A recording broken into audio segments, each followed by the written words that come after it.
Ano ba ang tatlong taong mahal na mahal mo dapat at sobrang importante sa buhay mo?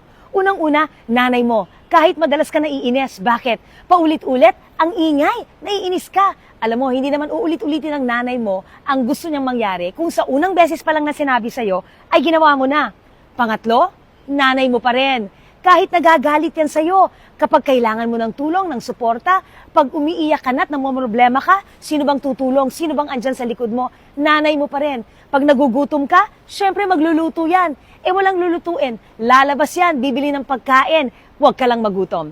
Pangatlo, nanay mo pa rin. Bakit? Nag-iisa lang yan. No return, no exchange. Kaya kung may reason para humingi ka ng paumanhin at kailangan ka mag-sorry, gawin mo na ngayon. Life is short. Hindi mo alam kung hanggang kailan nandiyan ang nanay mo. Think about